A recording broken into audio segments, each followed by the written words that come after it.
ஜோதி அருட்பெரும் ஜோதி தனிப்பெருங்கருணை அருட்பெரும் ஜோதி. அன்பு நிறைவான சான்றோர் பெருமக்களையும் சன்மார்க்க பெருந்தகையாளர்களையும் சுத்த சன்மார்க்க ஆர்வலர்களையும் வள்ளலாதாசன் வணங்கி மகிழ்கின்றேன்.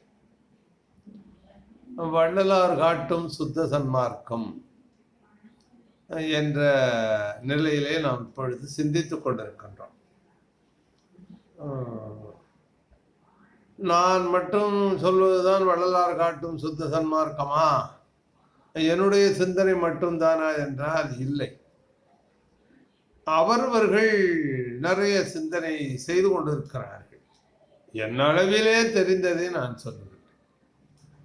அது பொருந்தினால் எடுத்துக்கொள்ளுங்கள், இல்லை என்றால் விட்டு விடுங்கள் என்று ஒருவர் பேசுகிறார். நான் ஒரு சில மணி நேரத்திலே பல உலகங்களுக்கெல்லாம் சஞ்சரித்து வந்து விடுவேன் என்று சொல்லுகிறார். இப்படிப்பட்டவர்களும் நமது உரையை கேட்கிறார்கள். என்ன செய்வது? அவர் ரொம்ப எனக்கே என்று சொல்லக்கூடாது, எனக்கு அறிவுரை கூறினார். நான் ஏற்றுக்கொண்டேன். ஏன்னா எல்லா உலகங்களுக்கும் சென்று வருகிறேன் என்று வந்து விடுவேன் என்று சொல்லுவார். எந்த அளவுக்கு அவர் ஏமாற்றிக் கொள்கிறார், நம்மை ஏமாற்றுகிறார் என்பதை நாம் புரிந்து கொள்ள வேண்டும். இப்படி டம்பம் அடித்துக் கொள்பவர்கள் எவரும் சரியானவர்கள் இல்லை என்பதை புரிந்து கொள்ள வேண்டும். நான் அப்படி செய்வேன், நான் இப்படி, நான் பெருசா, எனக்கு தான் எல்லாம் தெரியும் என்று யார் சொன்னாலும் அவர்கள் அறியாதவர்கள் என்றுதான் பொருள். ஆகையினால இப்போ நான் சொல்றது தான் சுத்த சன்மார்க்கம்னு இல்லை. நான் ஐயா சொன்ன பாடல்களில் இருந்து சில பொருள்களை புரிந்து கொண்ட வகையிலே உங்களிடம் பகிர்ந்து கொள்கிறேன், அவ்வளவுதான்.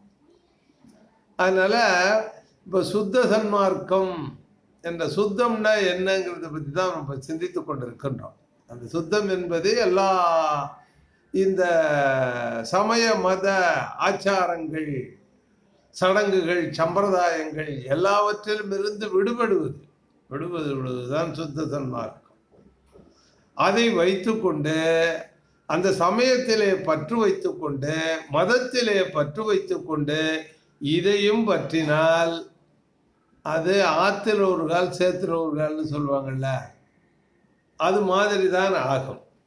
எனவே அதை முழுமையாக ஒன்றிலே நிலை கொள்ள வேண்டும். அப்பொழுதுதான் நாம் சரியான வழியிலே செல்ல முடியும். இப்போ ஒவ்வொருத்தரும் ஒரு சன்மார்க்கம் வச்சிருக்கிறாங்க, நிறைய சன்மார்க்கம். அந்த காலத்துல தான் மத சன்மார்க்கம். ஐயா சொல்றாங்க, சன்மார்க்கம் பல வகைப்படும்.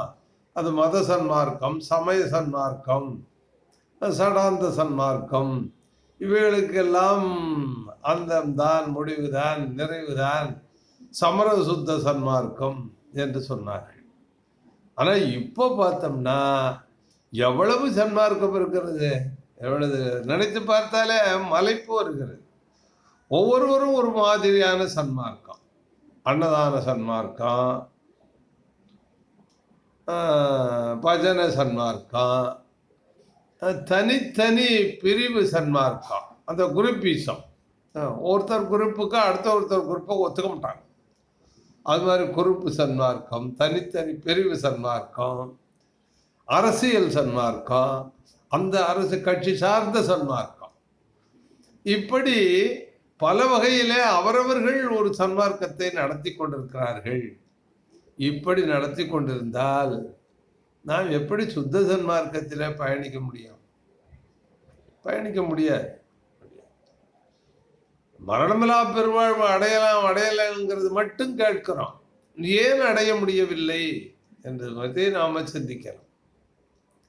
ஏன்னா ஏன் அடைய முடியவில்லைன்னா அது சுத்த சன்மார்க்கத்தை பின்பற்றினால் தானே அடைய முடியுங்கிறாங்க.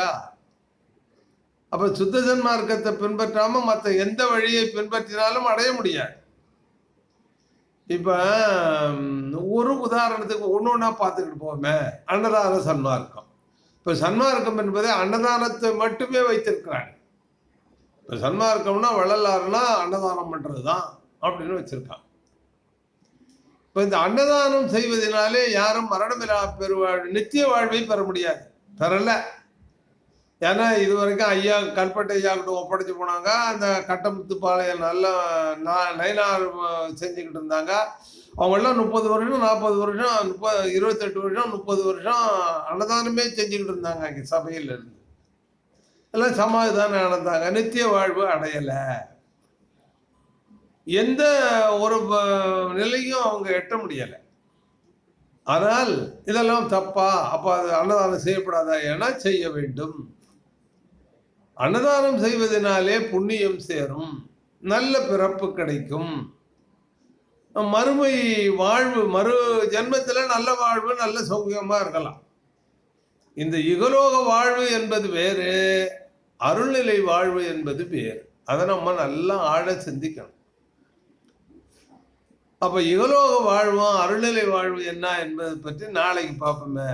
நன்றி, வணக்கம்.